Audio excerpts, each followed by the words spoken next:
Saudações para você que nos assiste e nos ouve. Seja bem-vindo a mais um episódio do Profitus Talks, o seu espaço de conversa onde valorizamos as pessoas, a tecnologia e inovação. E hoje, não diferente, vamos falar das principais desinformações científicas em Angola. E para este tema de peso, nós temos Maria Huguete, médica geral. E vem da Ngango, uma startup voltada à ciência e tecnologia que prometemos trazer no próximo episódio. Maria Huguete, seja bem-vinda ao nosso podcast. Muito obrigada, Kessie. Um prazer estar aqui convosco. Prazer é todo nosso e começamos com a nossa pergunta-chave. Quem é Maria Huguete? Maria Huguete, olha, eu sou médica, né, licenciada em Medicina Geral e sou também professora em Ciências da Saúde. Dou aulas também em cursos da saúde e também coordenadora para a área de saúde da Ngango. E estamos aqui, né, para falar das principais desinformações científicas feitas na internet. Sempre gostou de saúde? Foi impulsionada por alguém? Olha, na verdade, eu queria ser engenheira de construção civil, mas eu costumo dizer que a medicina me escolheu porque... Sim, porque eu sou de Malange, eu não sou daqui de Luanda. E na época, nas universidades públicas, tinha a opção de medicina, tinha a opção de engenharia de tecnologia agroalimentar. Dentre outros cursos, esses acho que eram os cursos com os quais eu mais me identificava. Não tinha a opção que eu queria, que era engenharia de construção civil. Então, testei nesses dois, passei nos dois e optei por fazer medicina por conselho de outras pessoas. Não era o que eu sempre quis fazer. Então, eu digo que a medicina me escolheu. E como é que vê agora que a medicina lhe escolheu? Desculpe. A medicina lhe escolheu e como é que é viver a medicina todos os dias? Olha, muito bom. Hoje eu agradeço por ter acabado, né, por fazer a medicina, porque acho que eu tenho digamos, um pouquinho de dom para tal profissão. Então, hoje eu gosto muito e agradeço por ela ter me escolhido no final. Desculpe. E já agora, as principais desinformações científicas em Angola.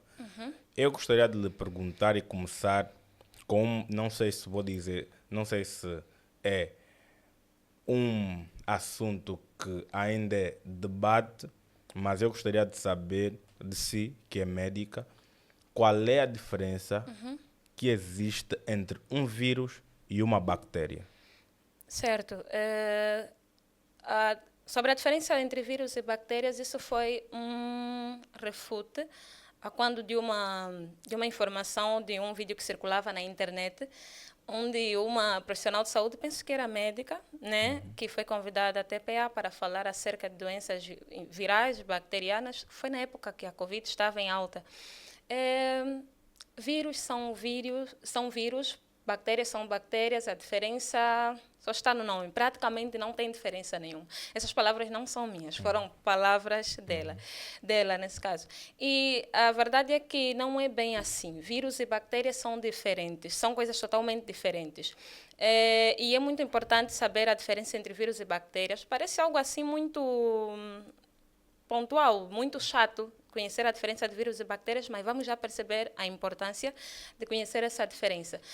Eles têm muitas diferenças com relação a diferentes aspectos. Primeira coisa e fundamental, vírus são consideradas partículas infecciosas. Na verdade, não são considerados seres vivos porque não têm célula. Já as bactérias são seres unicelulares. Elas, sim, são consideradas como seres vivos. Do ponto de vista dimensional, as bactérias são maiores do que os vírus. Do ponto de vista também da constituição, os vírus são praticamente formados por material genético que está envolvido por uma cápsula proteica. Já as bactérias não. As bactérias têm uma composição mais complexa, possuem muitos mais elementos que lhe permitem ter seu próprio metabolismo e multiplicar-se. E uma diferença ainda mais importante é que os vírus precisam de uma célula hospedeira para poderem estar ativos e multiplicarem-se. Já as bactérias não. As bactérias podem multiplicar-se de forma autônoma, elas têm seu próprio metabolismo.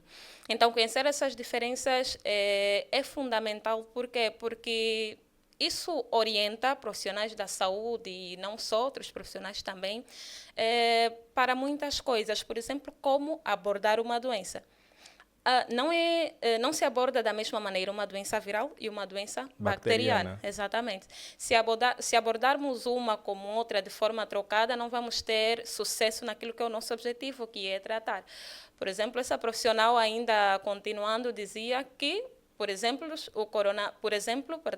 o coronavírus é causado por um vírus e a gripe é causada por uma bactéria. Isso não é verdade. Porque até os meus conhecimentos biológicos, vou já aqui avançar, sim, nós crescemos a ouvir de que em todos os sítios tem bactérias. Certo. E eu não discordo muito, não sei, mas eu não discordo muito dela. Certo. Porque, por exemplo, a gripe, quando alguém tem gripe e está no meio de pessoas que não têm, as outras pessoas acabam por ter também. Exatamente, mas nesse caso está a querer dizer o quê? Que do seu ponto de vista a gripe é uma doença causada por um vírus ou uma bactéria? Eu faço perguntas, eu não respondo. Certo, só queria entender Essa é a porque grande não vantagem. peguei. Não, mas na verdade eu fiz essa questão provocando mesmo para querer saber realmente o que é que... Certo, exatamente. Eu dizia dessa questão que ela dava o exemplo de que o coronavírus é uma doença causada por um vírus. Até aí está tudo bem. Mas na sequência ela dizia que a gripe é causada por uma bactéria. Aí já não é verdade. A gripe é uma doença viral.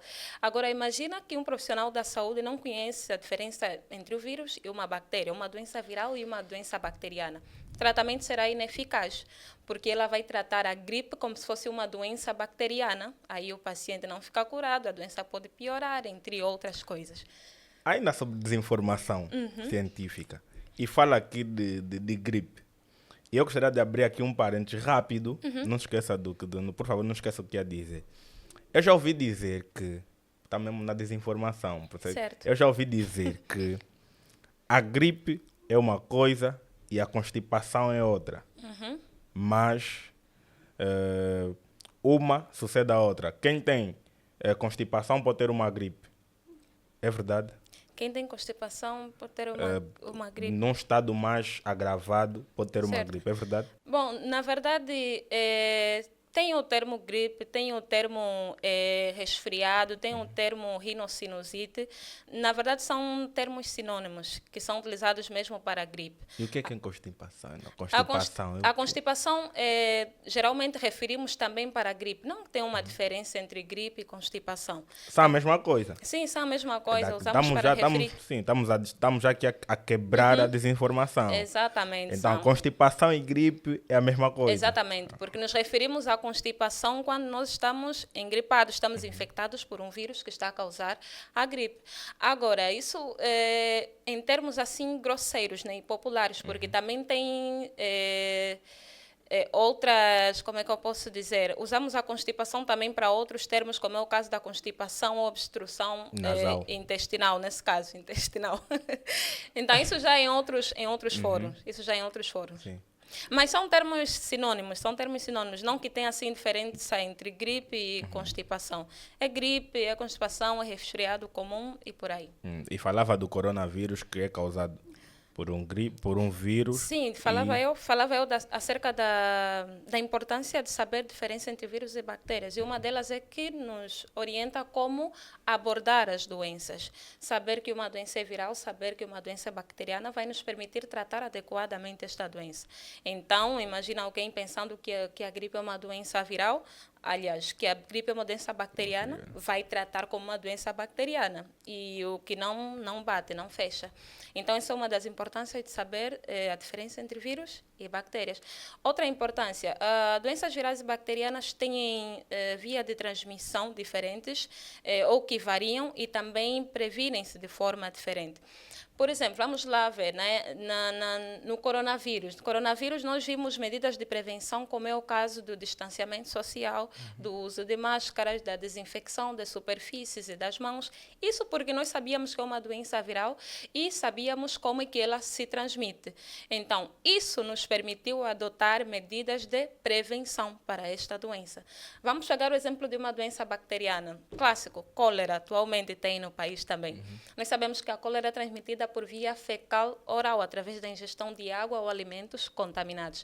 Então, nós já sabemos também como prevenir, como tratar, porque sabemos que é uma doença bacteriana.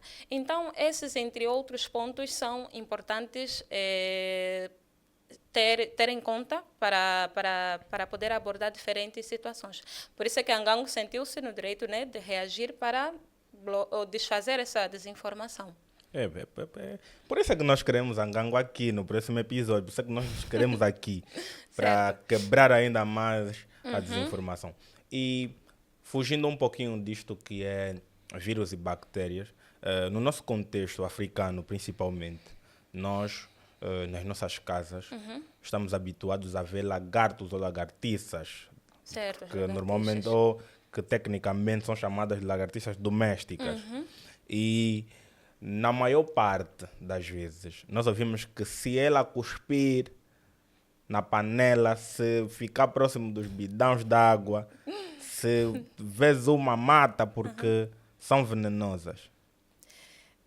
Coitadas das lagartixas. Olha, eu lembro-me de alguém que uma vez me disse que essa pessoa conhece alguém que quando ver, que basta ver o lagarto passando na cozinha, mesmo que o lagarto não tenha feito absolutamente nada, pega tudo que é comida, tudo que é água e joga fora. Se calhar esse tempo que a comida está mais difícil, já não tem essa ilusão. Já estamos a grelhar a própria lagartixa no arroz. Exatamente. Então, essa pessoa, basta ver a lagartixa passando aí na parede ou passando em qualquer canto da cozinha, a pessoa pega toda a comida que está na cozinha e deita para fora.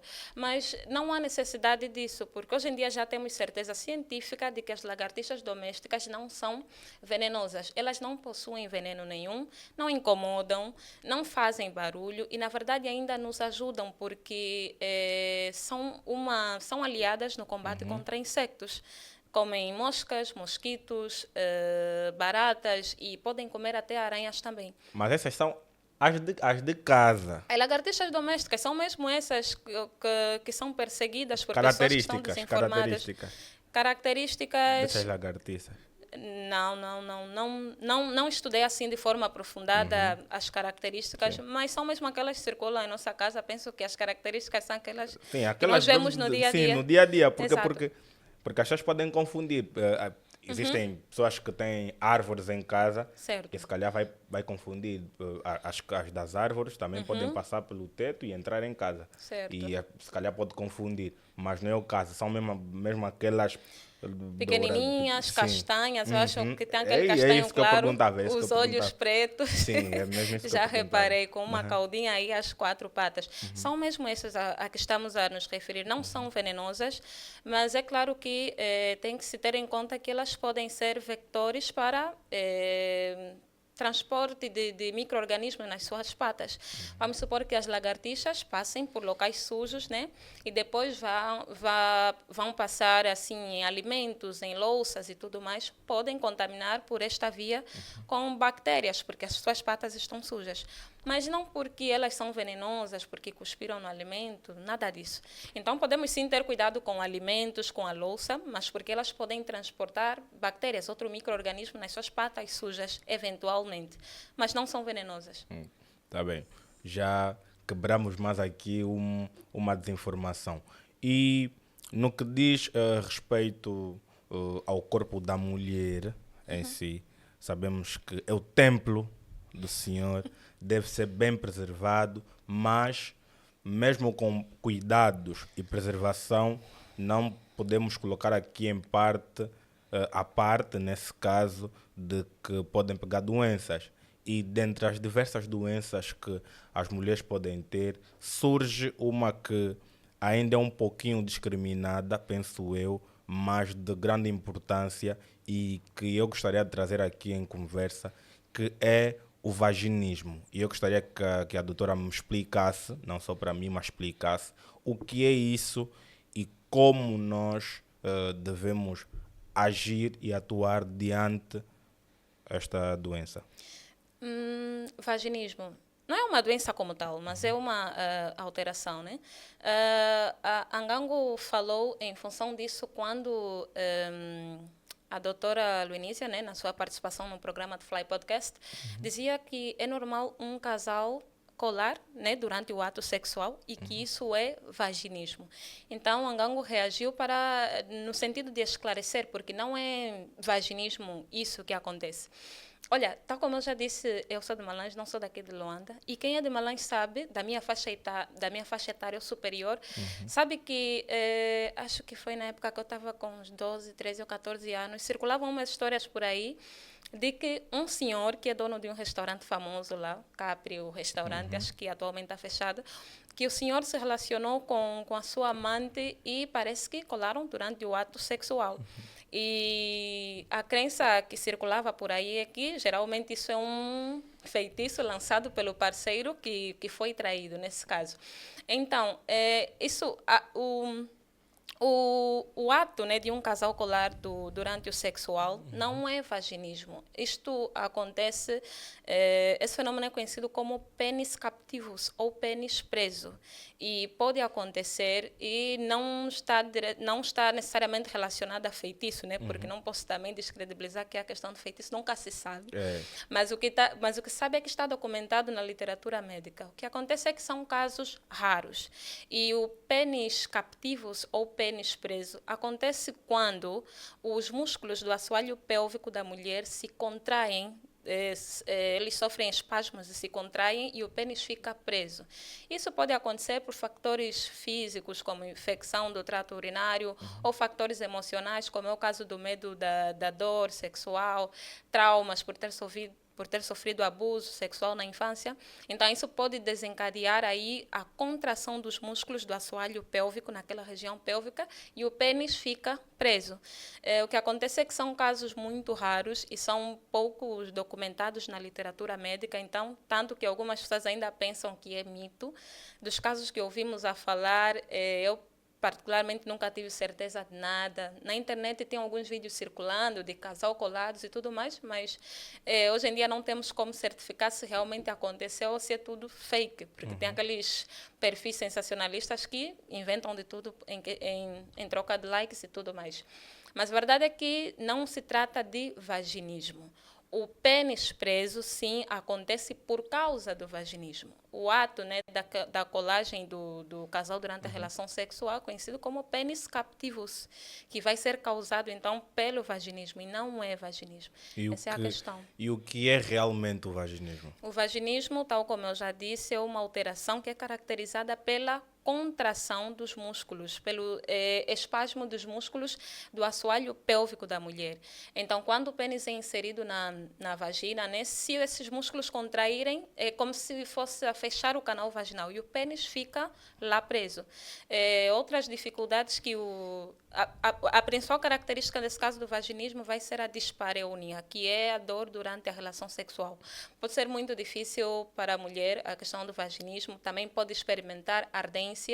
Exames ginecológicos também podem ser complicados por causa do vaginismo, a colocação de tampões, por causa mesmo desta dificuldade em inserir qualquer coisa na vagina. Então, o vaginismo em si é isso, essa contração dos músculos do assoalho pélvico, que torna difícil a penetração de qualquer coisa aí a nível da vagina e, no caso, durante as relações sexuais, pode desencadear, então, pênis captivus ou pênis preso. E tem algum tratamento para que, por exemplo, eu posso, não sei se diz, mas existe uma mulher que sofre de vaginismo?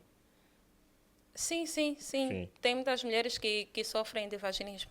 E como é feito, não vai dizer também na totalidade, né? Mas como é feito o processo de tratamento?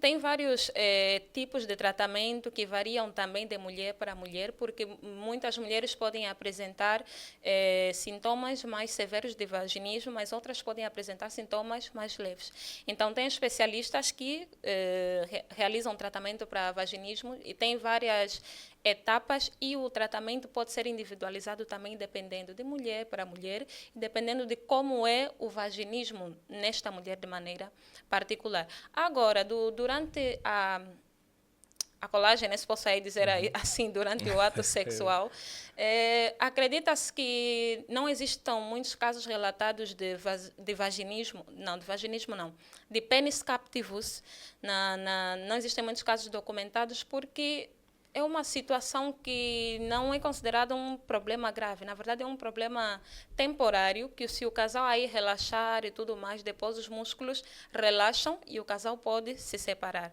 Só que pela questão de desinformação, as pessoas acabam ficando mais tensas, porque descobriram que estão presas, e isso pode piorar o quadro.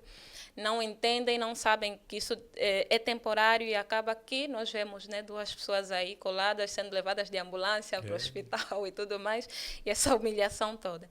Então é por aí. Como disse no princípio, o nosso foco, né, é as pessoas, a tecnologia e inovação. E eu gostaria de entrar aqui no campo da biotecnologia e perguntar à doutora o que é uma arma biológica.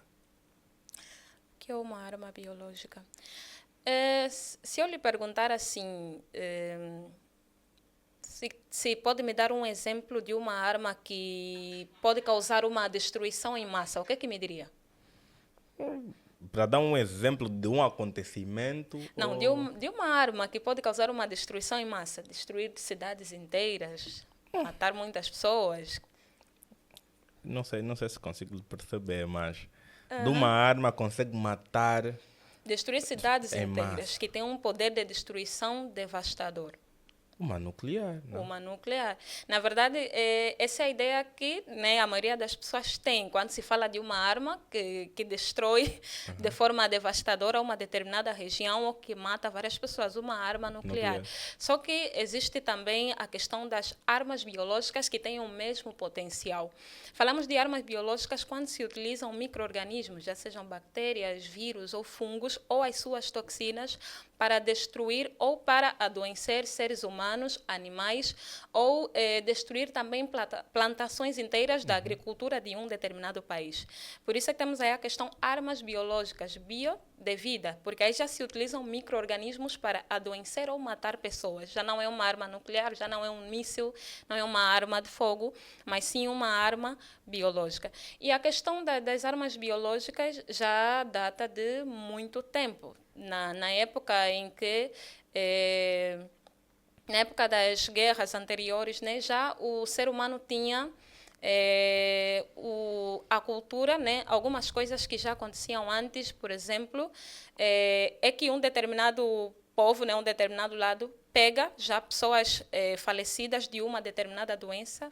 Fala-se da questão mais da peste bubônica, uma pandemia que devastou, né, a Europa principalmente, acho que no século XIV.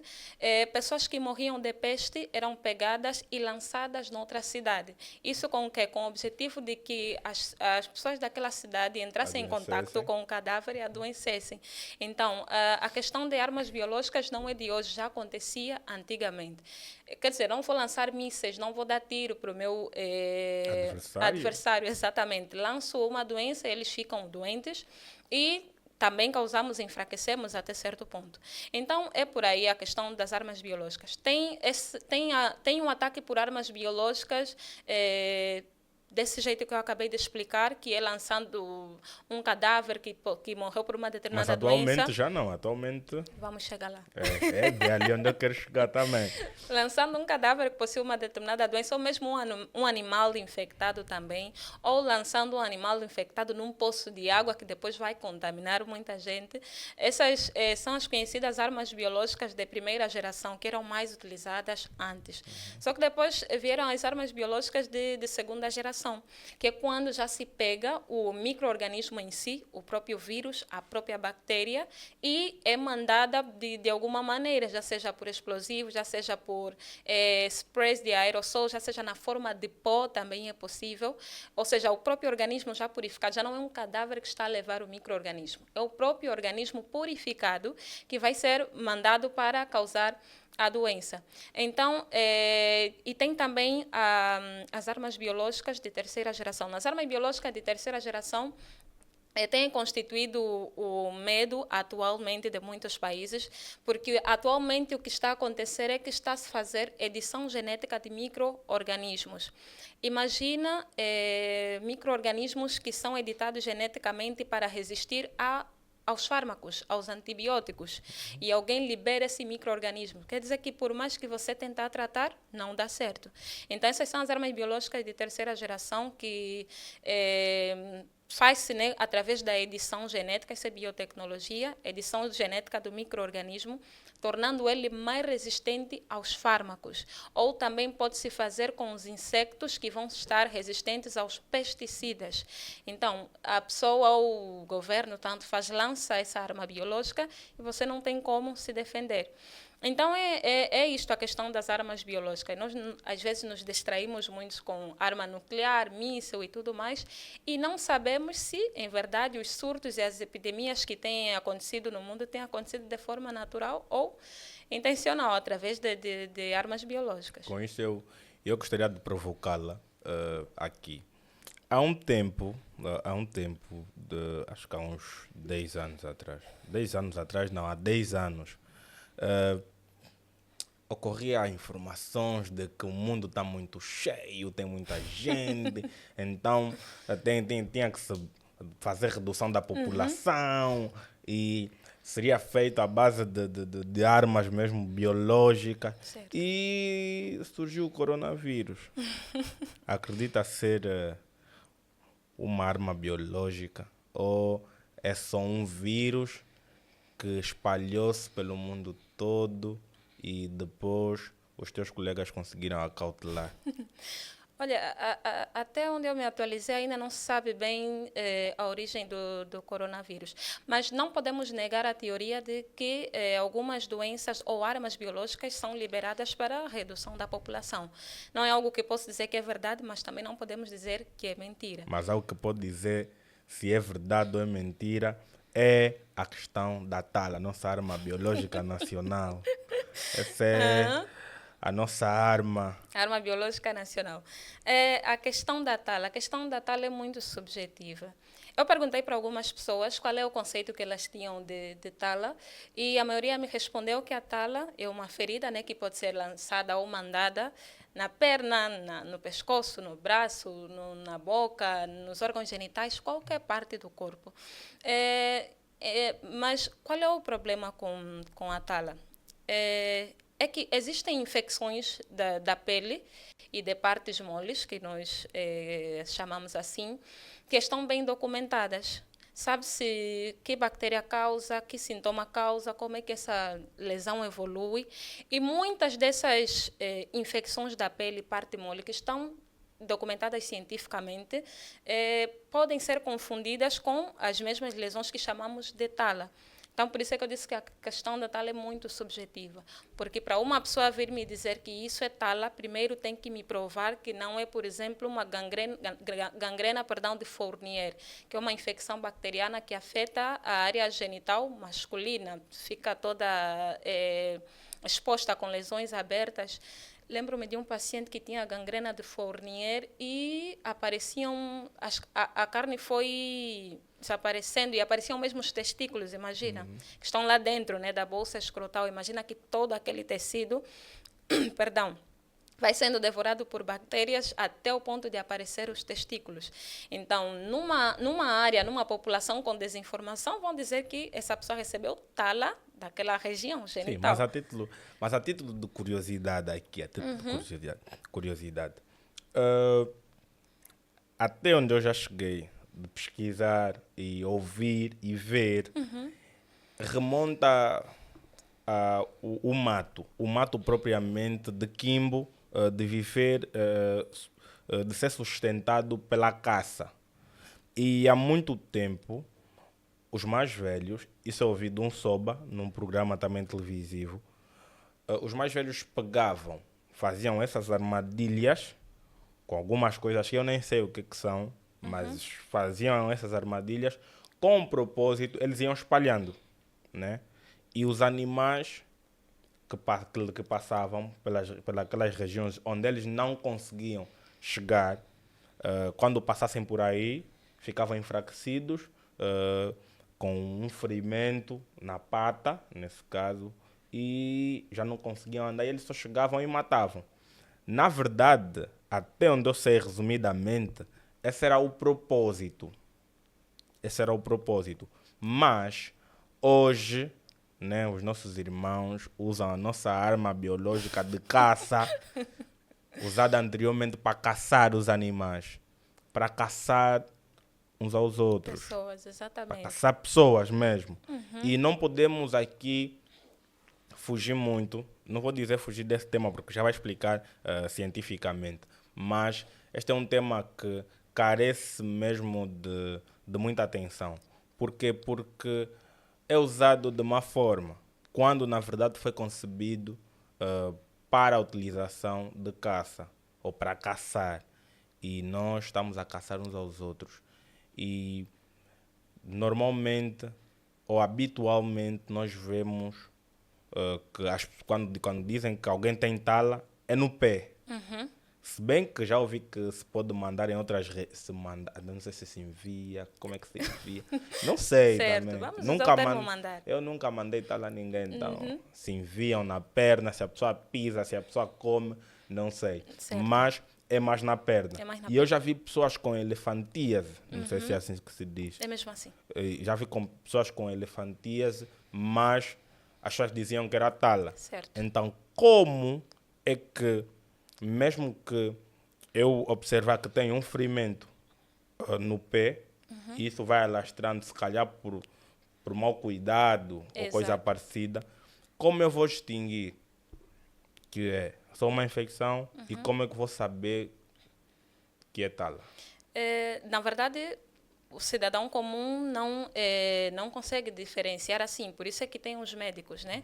E só me esqueço quem é, mas acho que era mesmo o Luke, no programa de Fly, que ressaltou a importância de se fazerem estudos para saber se realmente se trata de tala ou se trata de lesões de pele que já estão documentadas. Na verdade, você como cidadão comum não tem como saber, mas nós como médicos, profissionais da saúde e tudo mais, podemos fazer estudos, então, para depois termos também os nossos próprios documentos e falar, de 30% a 40% das pessoas que chegaram aqui com um ferimento no pé, alegando ser tala, na verdade, era fascite necrosante, na verdade, X% era elefantíase, na verdade, era tinha do pé, na verdade, era gangrena gasosa. Então, a questão da tala é muito subjetiva, carece de atenção, mas ainda é complicado, será complicado enquanto não se fazerem estudos, porque nós não podemos falar que uma determinada lesão é tala sem sabermos se trata de uma lesão da perna que já está devidamente documentada. Tem elefantíase, tem fascite necrotizante, tem gangrena gasosa, tem outras lesões também que podem simular uma tala que conhecemos como tala. Então, a questão da tala é muito subjetiva e fica complicado falar sobre esse assunto, mas o que eu posso dizer é que não podemos afirmar que uma ferida é tala sem saber antes se é uma lesão de pele que já está documentada.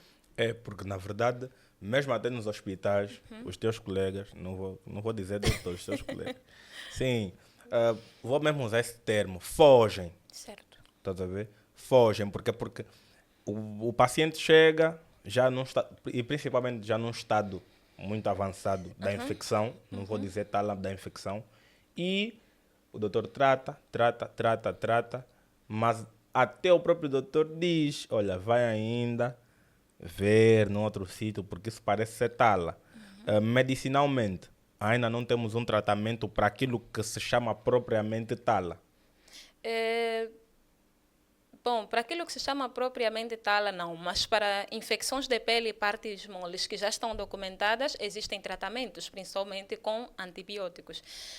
Esses profissionais que, quando recebem um paciente, né, vamos dizer, com esse tipo de lesão que é chamado de tala, e depois dizem, vai ainda no tradicional, pode ser tala. Pela minha experiência, reparei que são pessoas que geralmente trabalham em unidades com poucos recursos, porque para sabermos se uma lesão se trata de fascite necrosante, se trata de elefantíase, além do quadro clínico, também existem exames que tem que se fazer para se ter certeza que, de facto, é aquela bactéria ou é aquele micro-organismo que está a causar essa mesma lesão. Então, tem unidades que carecem de muitos recursos, isso é uma realidade em Angola e todo mundo sabe disso, e por essa carência de recursos não conseguem diagnosticar, mas também, na minha opinião, é um erro um profissional falar vai ainda tratar tradicional fora porque pode ser tala, quando na verdade ele como profissional, a própria unidade hospitalar como instituição não conseguiu provar que se trata de outra coisa. Então, na minha opinião, não é muito correto e tem sim tratamento do ponto de vista medicinal até que se prove o contrário. E se entrarmos aqui agora no campo da microbiologia, tem um outro mito, tem uma outra desinformação. Não sei se é desinformação, eu vou trazer aqui em questão. Eu, desde muito cedo, também já ouvi que até os próprios fármacos, os medicamentos, os remédios, não sei se existe uma diferença, existe, doutora? Fármaco, Remédio remédio. Fármaco, remédio. O remédio é utilizado de forma mais geral. Por exemplo, um banho de água quente que te faz sentir melhor, um chá com mel que te faz sentir melhor, uma massagem com água morna que te faz sentir melhor, um paracetamol que tu tomas, ou seja, dentro do remédio nós temos o fármaco. Remédio, tudo o que te faz sentir melhor de maneira geral. Remédio. Exatamente. É isso que eu queria falar. Não é, já informou, mas a grande questão não é essa. Como dizia, desde muito cedo ouvi que, mesmo até nos remédios, ou nos medicamentos mesmo, Certo. vou dar um exemplo. No paracetamol, nós temos bactérias dentro do paracetamol. Por quê? Eu gostaria de trazer aqui e perceber o que é, isso eu vou ter que ler, o que é antibiocorrespondência, não sei se está certo, ou então é chamado também de resistência antimicrobacteriana. Certo, na verdade é antibiótico resistência. Já ouvi dizer que no paracetamol tem bactérias. Nunca ouvi Em dizer. que todos os Interessante. fármacos, todos os fármacos têm bactérias, todos, já vêm com os vírus. Meu Deus, isso é um mito perigoso. É. Ouviu isso em que ano? Olha, Nunca me apercebi. não sei, mas acho que as pessoas nos comentários, acho que as pessoas vão deixar nos comentários. Eu já ouvi isso de diversas pessoas, por isso é que eu trouxe isso, por isso é que eu trouxe aqui.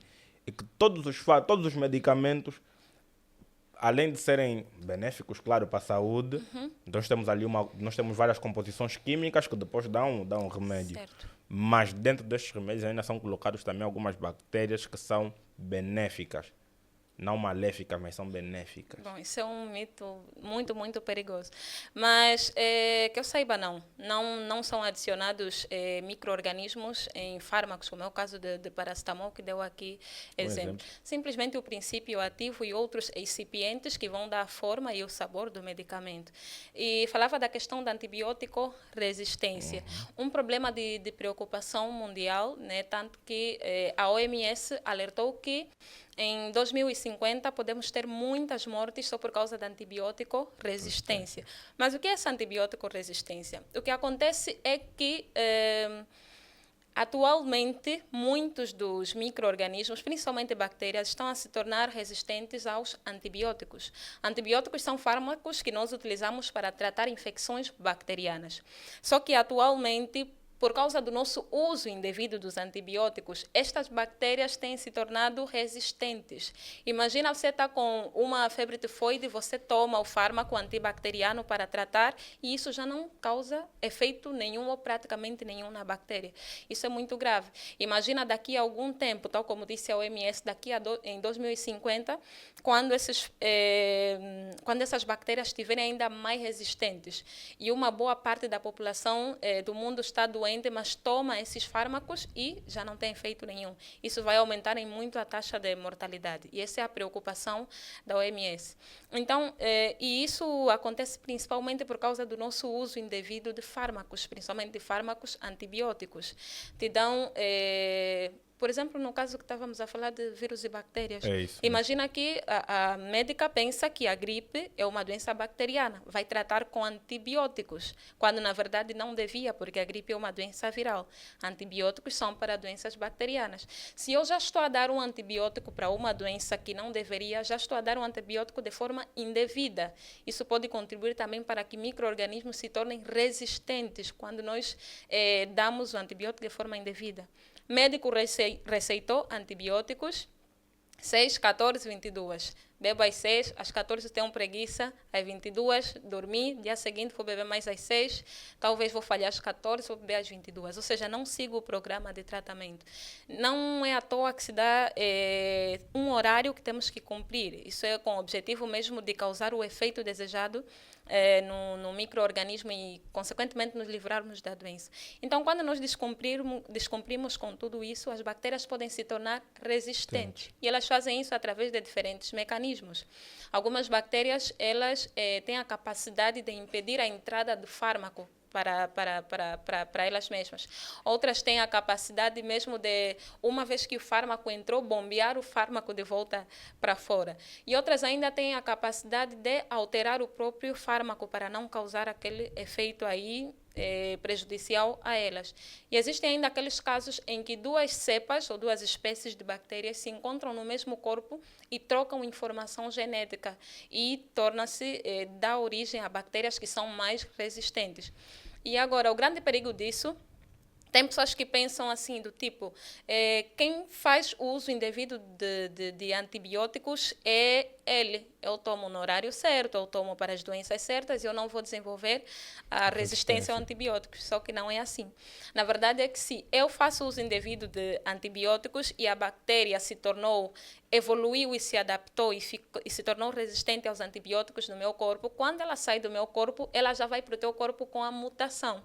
Não importa se você toma devidamente os antibióticos, mas a bactéria já vai mutada. E até você que é o disciplinado, infelizmente, por causa dos outros, acaba também sofrendo, né, com as consequências do uso indevido dos antibióticos. Então, isso aqui é antibiótico resistência. Não devemos ficar distraídos com relação a isso.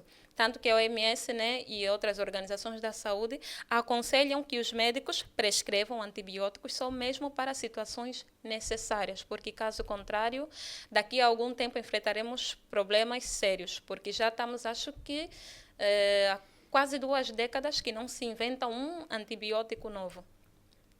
E eu falava de já ter ouvido que existem pessoas que... Sim. Pessoas não, até eu pensava assim, porque até agora, né, Certo. graças à doutora, a informação de que eu tinha que, mesmo até nos fármacos, adicionava-se ali uma bactériazinha que era benéfica, mas afinal de contas não é isso que acontece. Não que eu saiba. Mas nós temos um inclino no nosso corpo que é o H. pylori, não vou dizer Helicobacter pylori.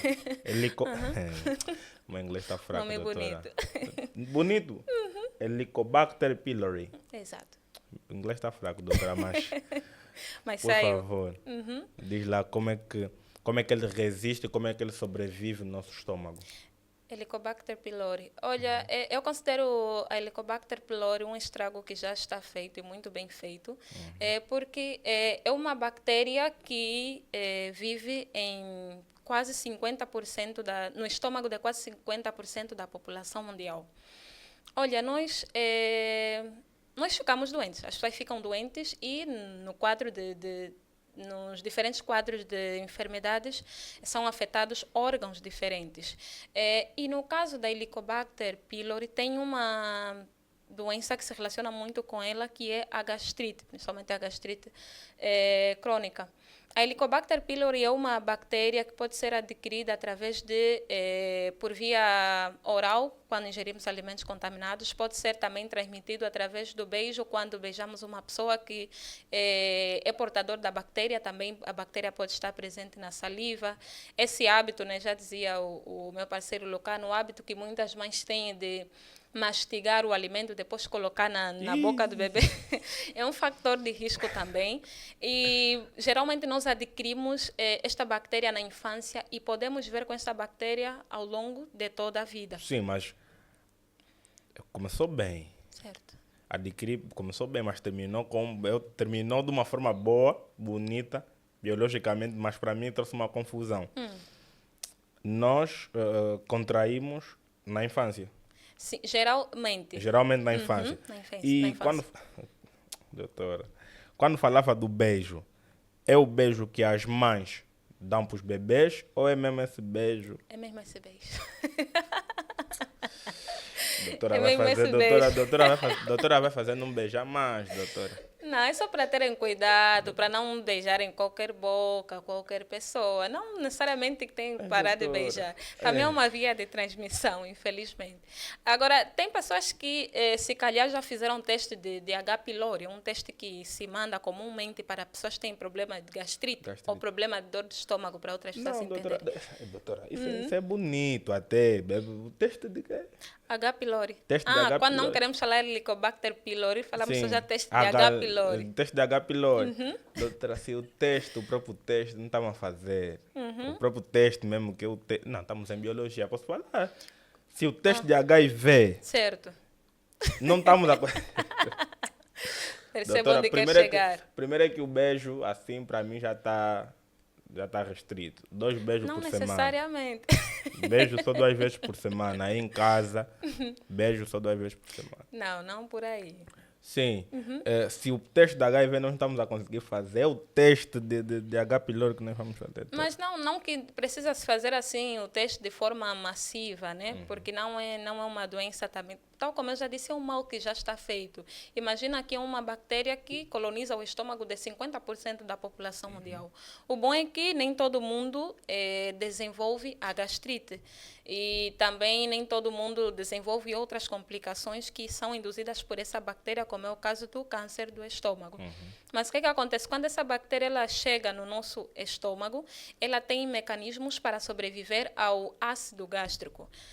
Nomeadamente, ela produz uma enzima que é a urease, que converte a ureia em amoníaco. Amoníaco que vai alcalinizar o estômago, deixando aí o ambiente menos ácido e mais favorável para esta bactéria. Só que o organismo, na tentativa de se defender, vai gerar uma reação inflamatória aí a nível do estômago, que pode levar ao desenvolvimento de gastrite. Então, muitas pessoas que sofrem, que têm problema de estômago, problema de gastrite, pode ser sim devido à presença de Helicobacter pylori no nosso organismo.